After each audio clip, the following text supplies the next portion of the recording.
Attorney General Pam Bondi. Pam, welcome back. Good to have you back. All right, before we get to the guy, this is just breaking, this letter that you have signed and now apparently sent out. I know this has happened in our nation's capital, and I guess the police chief or the mayor or somebody there, you know, had been telling police officers, the Metropolitan Police Department there, not to give up people that are in the country illegally. I thought we had a supremacy clause in the Constitution. Sean, we do. D.C. will not remain a sanctuary city actively shielding criminal aliens. Will not happen. Under Donald Trump's directive, D.C. will become safe again, and it will become clean again. And I think what's happening is it's a combination of an extremely divisive city council.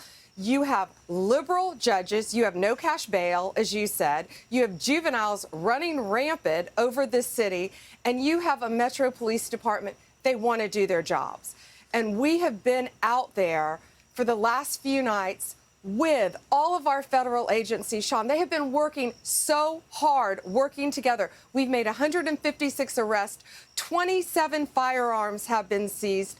Child pornographic material has been seized, over 200 fentanyl pills taken off the street, a homicide suspect with a firearm, and we are going to protect D.C. and make it safe again. But, you know, I think the most impactful thing that's happened, despite what we've seen with these crazy protesters out there, citizens are coming out of their homes and they're going up to these law enforcement officers and they're thanking them for keeping them safe and making the streets safe again. An elderly woman walks up to law enforcement and thanks them so she can go to the market again. So they are seeing the impact of what our law enforcement officers are doing under Donald Trump's directive, and they're going to continue to do it. We're going to work hand in hand with state, federal, local officers, and we're going to make D.C. safe again. Fundamentally, when you have a sanctuary city or a sanctuary state, aren't you, by definition, aiding and abetting in the law breaking? Mm-hmm. And if you are protecting them and not allowing, even though the federal government would have jurisdiction constitutionally, are you aiding and abetting? Are these politicians that are purposely hiding illegal immigrants or not informing or working with ICE, are they themselves guilty of crimes? Well, and what they're trying to do, they're trying to protect criminal aliens. And what's going to happen if we keep this up? Criminals are going to flee to D.C., and we're not going to let that happen. And that's why, at my directive, we have made Terry Cole now the commissioner over the police. We have made Gaddy Serralto my U.S. Marshal. He runs the entire show, keeping everyone organized, and they report directly to me, and I report to the President of the United States. So, yes, you must comply. You must give the information to our ICE, to our Homeland Security officers.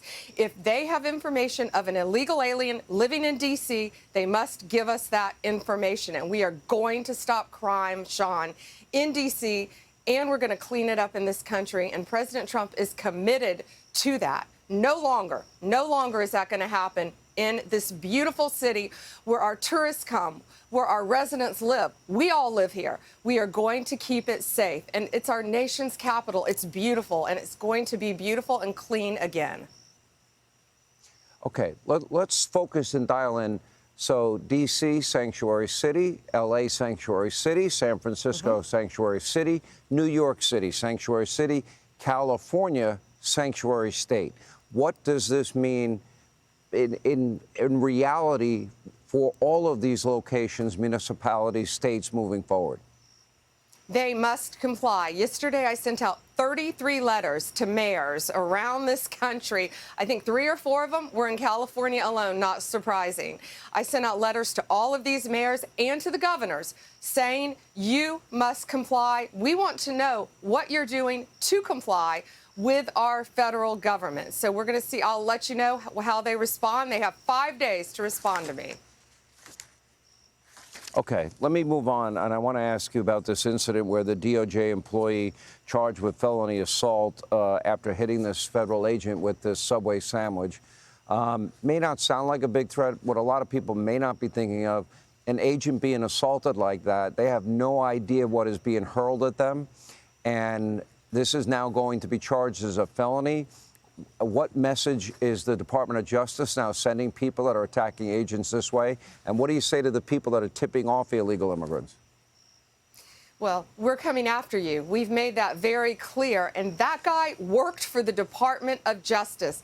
Unbelievable. He came into our office every day, walked by law enforcement officers, worked in the criminal division. That's the deep state that we have been up against. Worked in our office, yet at night, he went out and did that. No longer. He's now a felon, charged with a felony, and he's fired from the Department of Justice. If you touch a law enforcement officer, if you spit on a law enforcement officer, if you batter a law enforcement officer, we are coming after you. No longer will you abuse the great men and women of law enforcement. We're going to stand by you, we're going to stand with you, and we're going to protect you. You know, I know you can't talk about very specific legal action that may be underway or a grand jury that may be impaneled, but we are reading that, in fact, a lot of the information that Tulsi Gabbard has been able to share with the public and make public, and the same with John Ratcliffe, that, in fact, there are people that purposely, my interpretation of it, seemingly trying to sabotage. I'll give you one example, the Russia hoax.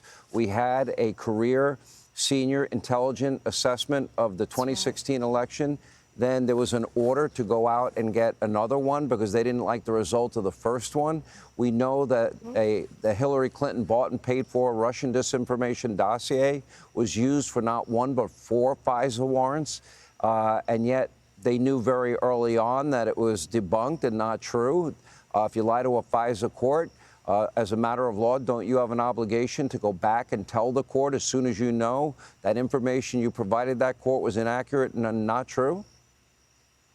Yeah, Sean, I can't confirm or deny whether we have a grand jury, an open investigation on anyone, but the weaponization of our government has ended. And Tulsi Gabbard, John Ratcliffe, Kash Patel, they're doing a great job. And no one in this country is above the law. Yeah. All right, Attorney General Pam Bondi, we appreciate your time, as always. Thank you. Hey, Sean Hannity here. Hey, click here to subscribe to Fox News YouTube page and catch our hottest interviews and most compelling analysis. You will not get it anywhere else.